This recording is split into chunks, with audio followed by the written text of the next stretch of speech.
C'est une histoire d'espoir et d'espérance que je vais ouvrir ce matin. Une histoire qui parle de l'avenir, d'un avenir meilleur. C'est une histoire que l'on aime se raconter dans les chaumières quand les soirées sont tristes et quand les temps sont durs. Je vais ouvrir mon histoire et te raconter ce qu'il y a dedans. Mon histoire se passe il y a très longtemps de cela, à une époque où tout va mal sous le soleil.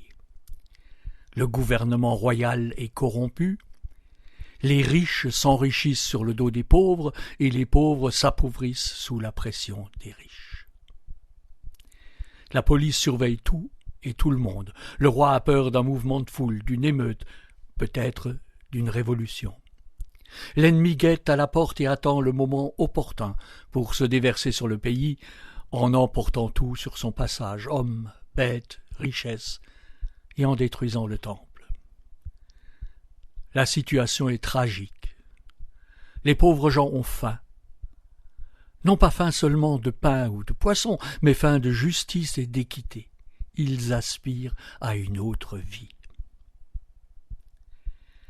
Alors le soir, quand les portes de la maison sont fermées, quand les escouades de la police sont passées, alors on parle. Ce soir-là, quelqu'un est revenu d'un long voyage.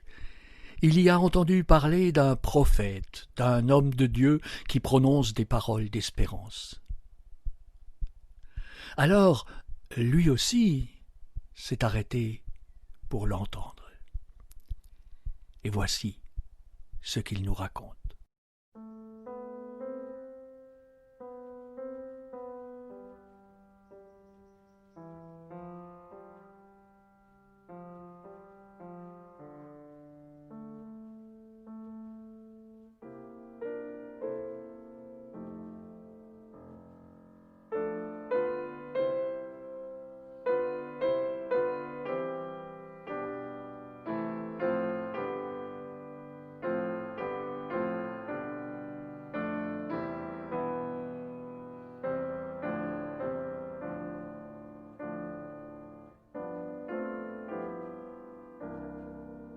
Je me souviens très bien de ce jour.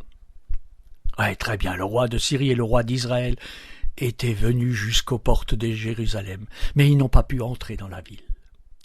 L'homme, il s'appelle Ésaïe, il porte bien son nom, cet homme, le Seigneur et le salut. Ouais, l'homme s'est arrêté sur la grande place devant le temple, près du mur, vers le couchant du soleil. Mais il était encore tôt dans le matin. Il faisait encore frais. Il a longtemps fermé les yeux, puis en les rouvrant, sa voix a changé de ton. On aurait dit que ce n'est plus lui qui parlait. Peut-être Dieu parlait-il à travers lui. Parce que c'est bien cela le rôle d'un prophète, n'est-ce pas? Il a eu des paroles rassurantes en invitant le roi et son gouvernement à changer, à faire confiance au Seigneur.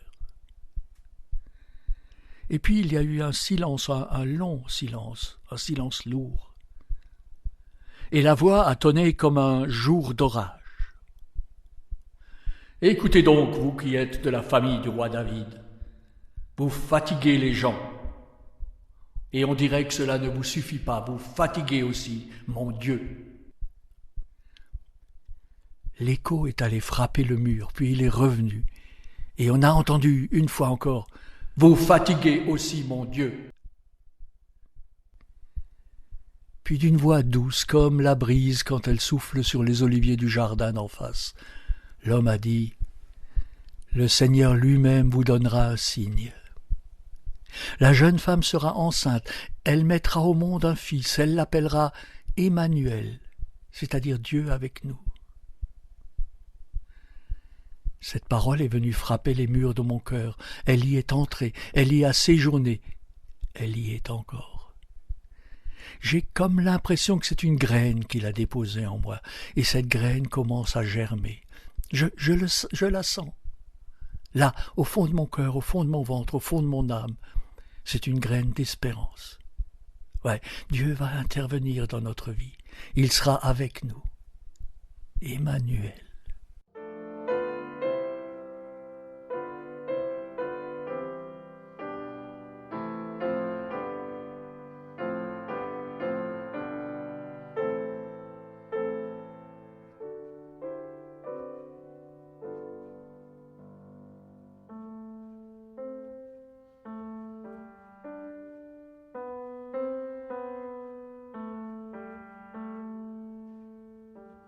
La fois suivante, j'étais là aussi.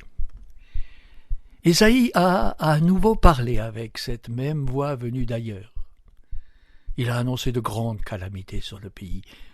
Mais est-ce que cela peut être vraiment pire qu'aujourd'hui, dites-le-moi? Les gens n'ont pas été très attentifs. On ne va pas écouter un prophète pour l'entendre annoncer de mauvaises nouvelles. Ce qu'on veut, ce sont de bonnes paroles, des paroles qui permettent de vivre, qui permettent d'attendre l'avenir avec confiance, ou du moins avec espérance. La grande place devant le temple, près du mur vers le couchant du soleil, s'est vidée lentement. Nous n'étions plus que quelques-uns autour de lui. Il a avancé dans le soleil et toujours de cette même voix douce et enveloppante. Cette voix qui ressemble à la brise quand elle souffle sur les oliviers du jardin d'en face. De cette voix douce, il a dit, en me regardant dans les yeux, en nous regardant tous les uns après les autres. Le peuple qui marche dans la nuit voit une grande lumière. Pour ceux qui vivent dans le pays de l'obscurité, une lumière se met à briller. Silence. Le mur n'a pas renvoyé l'écho, mais la parole résonnait en chacun d'entre nous. Puis après un temps, il a continué.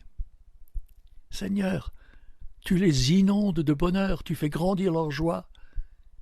Ils se réjouissent devant toi comme on se réjouit en faisant les récoltes, comme on crie de joie en partageant les richesses des ennemis vaincus. Ouais, tu arraches ton peuple au pouvoir qui pèse sur lui. Le bâton qui blesse ses épaules, le fouet qui le frappe, tu les brises comme tu l'as fait le jour où tu as vaincu les Madianites. Toutes les chaussures des ennemis qui font tremper le sol, tous les habits couverts de sang seront dévorés par le feu. » Et à nouveau le silence. Il savait ménager ses effets, le bougre. Chaque fois qu'il se taisait, il préparait une nouvelle parole, encore plus étonnante que la précédente. Un enfant est né pour nous.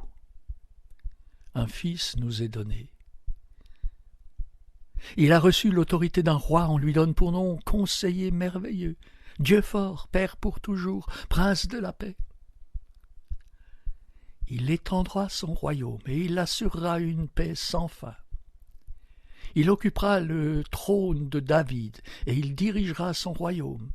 Il l'établira et le rendra solide en faisant respecter le droit et la justice, dès maintenant et pour toujours. Voilà ce que le Seigneur de l'univers fera à cause de son brûlant amour. Alors je vais faire comme lui. Je vais me taire. Ouais, mais alors, me direz-vous, comme les enfants au beau milieu de l'histoire, quand la tension devient insoutenable. Et alors ?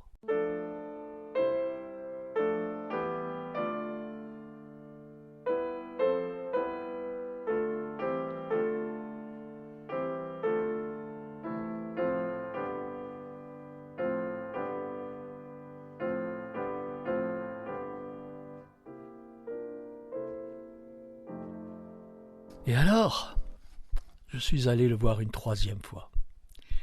Il était toujours sur la grande place devant le temple, près du mur, vers le couchant du soleil. C'était toujours tôt le matin. Et comme à l'habitude, il y avait foule autour de lui.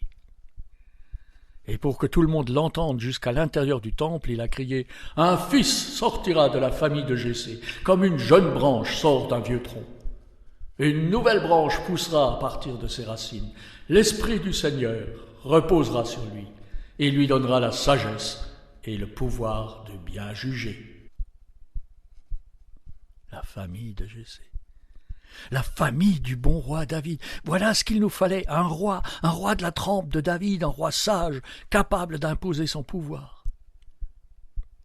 Un cri de joie, un cri d'espérance est monté de la foule et est allé inonder la ville tout entière. Ils sont venus de partout, ils sont sortis de leur maison, ils ont fermé leurs échoppes. Chacun voulait entendre, chacun voulait être témoin, chacun voulait être porteur de cette parole d'espérance. La place était noire de monde quand il a proclamé.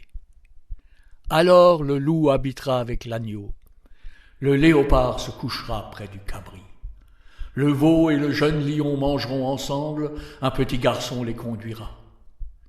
La vache et l'ours mangeront dans le même champ, leurs petits auront le même abri.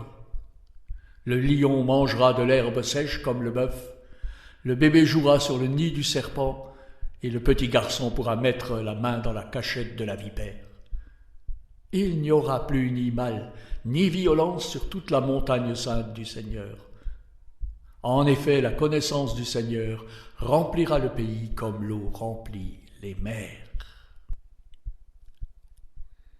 Voilà notre voyageur, celui qui était venu de loin, notre voyageur s'est tu.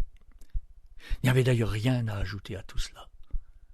Quand Dieu fait une promesse, il ne reste rien d'autre à faire qu'à attendre, comme notre père Abraham a attendu son fils Isaac.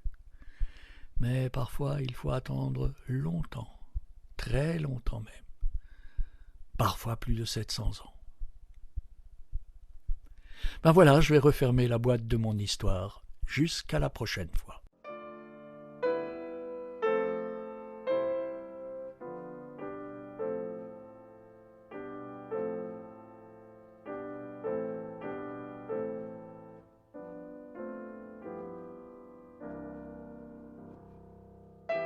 La Bible n'est pas un conte, mais elle se raconte. Alors si vous désirez en savoir plus sur les paroles d'espérance du prophète, elle se trouve au choix dans le livre du prophète Ésaïe dans les chapitres 7, 9 et 11.